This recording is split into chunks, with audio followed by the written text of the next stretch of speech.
What's going on YouTube? Tas here, bringing you another YouTube video today, and today I'm going to start a new little series. We're going to call it the best formations in FC26, and one by one in each video I'm going to go in detail on one specific said formation.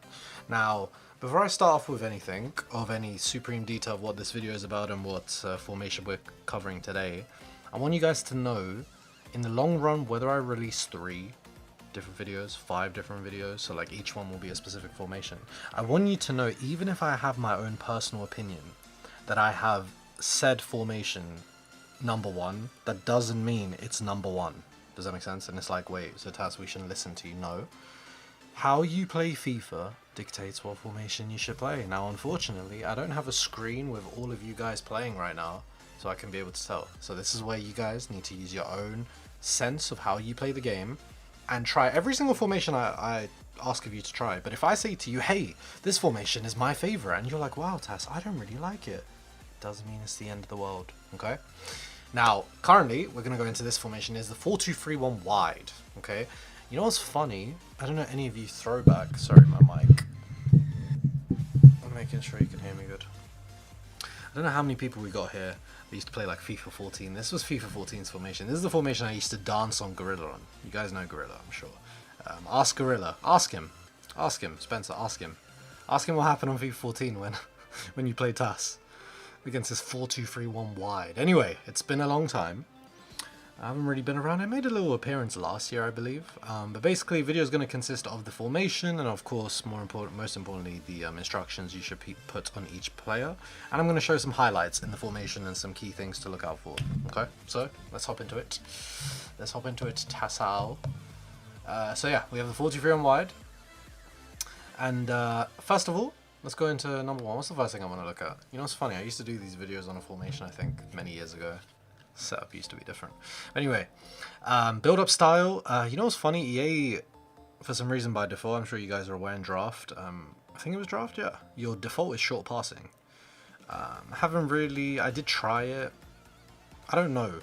I don't really, like, if you ask me, did you feel a difference? I just stay safe. I think balanced is the best approach.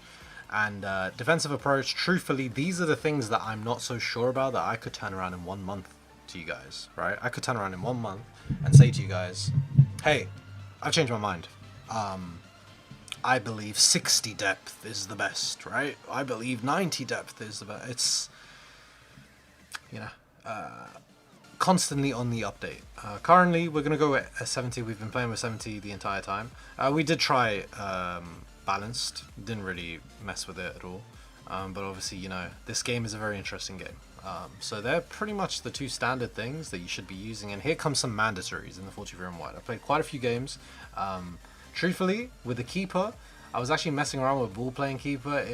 You know what it is with the plus? Well, you guys need to be aware. I'm sure you guys watch a lot of other people since I've been gone. And FIFA has changed. FC, whatever you guys call this thing. This plus badge, in not every position, but a lot of positions, actually does matter a little bit, unfortunately. Because EA have decided to make a game where, in some cases, in some positions, without a plus, your guy doesn't really know what he's doing. You know, when the AI is controlling him, he's kind of doing silly things. Obviously, I'm not referring to in goal, but this was a new one they brought out with the ball-playing keeper.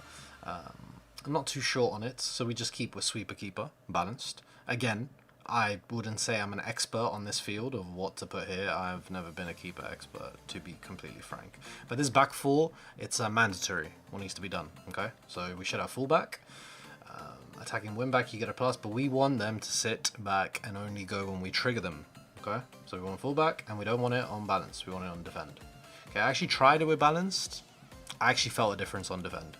And it's that thing of like, Tas, are you sacrificing offense? Are we sacrificing offense on a game that we need to score 10 goals on because there's no defense? Nah. You just trigger. Like, they're just, you know, they're just in a better place to not get exposed. But they're getting exposed anyway, to be completely frank. Anyway, here comes to the important stuff. So we got both our CDMs on deep line build up. Okay? Simple. I mean, truthfully, if you've got CDMs playing that don't even have a plus, let alone a plus, you know, I obviously played with it in draft, but I don't really recall my feeling from it. But I'm sure you could tell a difference. So I've just got Reinders, and De Jong. Great, you know, somewhat budget players. I would highly recommend. But yeah, I would highly recommend players that have like incisive and some type of form of tiki-taka, or a combination of both would be fantastic. And that's the two things we put on. So we move on, and as you can see, unfortunately here, mandatory, we want both wingers on inside forward. Okay, unfortunately, well, he doesn't have anything. He's trash. KK has not got anything. And if you ask me, Tas, do you feel it? Yeah, I don't think Kvaratskhelia, this isn't a review on a player, so let me just hush. But he's, you know, he's a bit, yeah. But he's still a great player, double 5-star. They're the things that turn me on, truthfully. And on the other side, we have the same thing, inside forward, balanced, and obviously Lamine Yamal gives us the plus, and you do notice it on the, we call it the reset. I'll probably make a video on it one day. And I'll explain what I'm alluding to via clips. And yeah, the cam needs to be on Shadow Striker attack, mandatory. Nothing up for debate here. None of this garb. Shadow Striker attack, I've felt an incredible difference, and truthfully, if Bonmati or like you guys have got somebody playing cam in your position that has a plus or a plus, that would be unbelievable, Jeff. And if you ask me, Tas, like you just said, the signs are really important. You know, at the end of the day, in this position, I would highly recommend someone who can really pass the rock as a player. So before we get into, I would have loved Bonmati to be a plus or a plus. Bonmati's R1, which I'll make a video on as well, and more importantly, her just ability to get the ball to Yamal on a trigger, KK on a trigger, CM on a trigger, Dembele. It's, you know, and she has a 5-star weak foot. She's unbelievable. So she is a unique case scenario on why I'm accepting no plus. Okay, but more importantly, whether you have a plus or not, put these two things on. Okay, capiche? And let's move on to our striker, our star man. Unfortunately, EA Sports has Dembele with nothing. He offers us absolutely nothing other than a false 9++, which would be insane, but that would not help us in any universe. We have to have advanced forward and we have to have attack. It would be, you know, if you ask me, have you felt a difference watching somebody with advanced forward plus or advanced forward plus compared to your advanced forward? Yeah, for sure. There's something there. But then Dembele's such an animalistic animal, and the way I like to play, you know, I like to get a bit jiggy in the box. You know, even at my old age, I like to go for a little dance here and there. So we've just accepted the fact that he gives us nothing in terms of the green.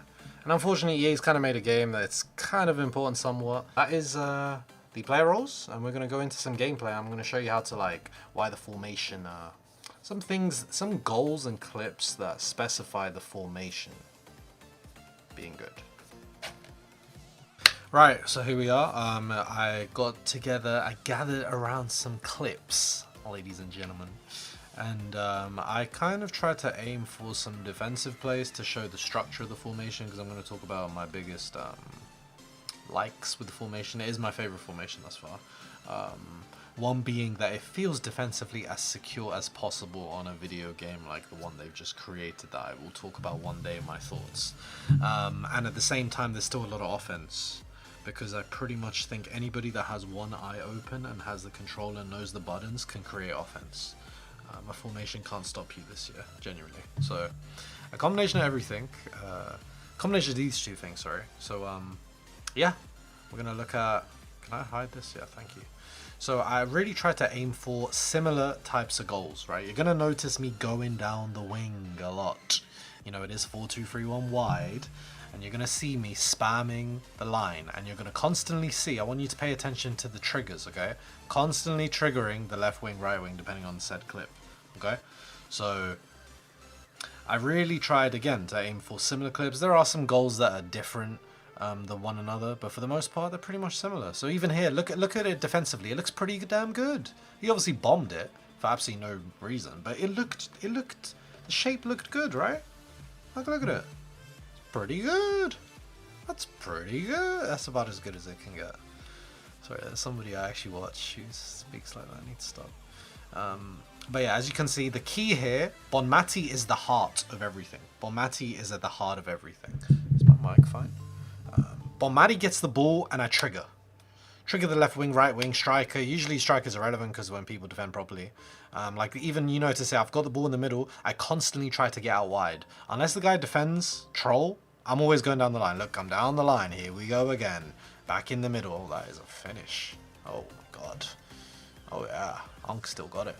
Same thing. Oh, look at that. This time Theo's triggered. Oh, look. Oh, you're in trouble, buddy. Oh, you can't do anything about this because this game is a very unique game. And here comes a unique play. I call this the glitch. We'll talk about that one day. Anyway, another play here. Let's have a look what happens here. Oh, let me guess. I go to the wing to Yamal. Oh, yes. The same thing. We're just constantly seeing the same thing. Fair enough. It was one game task. It's not like it happens against every other guy. Oh, look at this. Yamal's triggered on the turnover. Let me guess. Dembele gives it to Yamal. I'm in shock. I guess I just shot and scored. Okay, that's pretty simple. Even here, look at the shape. The shape is pretty good. Even here. Like, it's pretty... Defensive shape is pretty... I like it. I just defended pretty bad. He obviously tried to put me on YouTube. And look, the counter-attack triggered Yamal. You see that? Yamal triggered straight away. And would you look at that? I actually tried to get that ball to Yamal. Now I've got to do some... Yeah, I'm just sad. I go back to... Yeah, that's sad. And here we go. Just R1 dribble around the corner. We'll talk about the R1 dribble. I cannot believe how good this thing is this year, by the way. I cannot believe. We are putting people in the post and just spinning them like Shaq. And that is another part of this formation. It was offside. I'm sure you guys saw that last year with that cam striker. When you got one striker and you just hit the cam and he or she has incisive, your striker could just be in on a free goal, which is pretty damn nice. Even here, tic-tac-toe. That was a kind of different type of play. It wasn't your traditional play. Oh, look at this. Let me guess. KK's triggered. Oh, let me guess. I'm looking for KK. No shock. Come inside. Oh, I'm going back to KK. KK, what do we do now? Oh, we do the glitch. Okay, fair enough. As you can see, like, in all seriousness, like, it's the same type of goal, right? Oh, I'm in the middle. Oh. Oh. I'm going to keep that one hush-hush and do a little tutorial about that one. And that L1 step over you saw with Yamal, we're gonna talk about these two moves. Unk has been rolling with them. Even here, this is more of a unique goal. I actually wanted to come out wide with Yamal. And then sometimes the left mid, right mid, like pick up these spot. Well, Yamal picks it up more because he's got inside forward plus, where he's between the fullback and the winger. Now that is less formation, more. Look at that. Look at that trigger with Yamal. Sorry, by the way, I have this thing showing down here. Who cares? It's fine. You guys understand the play. So look, even here, I've triggered Bonmati and I triggered Yamal. Now you're screwed, buddy. You're screwed. Tic-tac-toe. Can you Davis me? No, you cannot. Sorry, that's like a basketball reference. Here we go. Let me guess, guys. Tass has the ball with Yamal. Yamal's triggered. Oh, okay, fair enough. He just defended like... Oh, that's pretty sad. Oh, yeah, nah. That was pretty sad. Let me guess, guys. KK has the ball again. To Reinders all the way. I will be shocked if I go in the middle. I knew it. I knew it. And let me guess, I come back. So this is the play I was talking about. You go to the centre mid. You go to the other centre mid. You punch the striker. Laid off Yamal and just wrapped it. Same goal is happening a lot, right? Like at the end of the day, and it's that thing, Tass, like, this can't be guarded. Don't worry. Don't worry about it. It can't be guarded. Don't worry if it's like Tass, but what if I play a certain type of player? It doesn't matter, mate. Look at it again. We're at it again. We're just going to keep scoring the same goal until the guy cries, right? So, in all seriousness, I really do recommend the formation. I would probably, currently as it stands, have it as my favorite formation. I would really recommend everybody to try it. I have a couple other formations, so if you guys did enjoy this video, please leave a like on this video, subscribe if you are new. Comment below what you think about the formation if you have used it. If you haven't, let me know what you do think about it.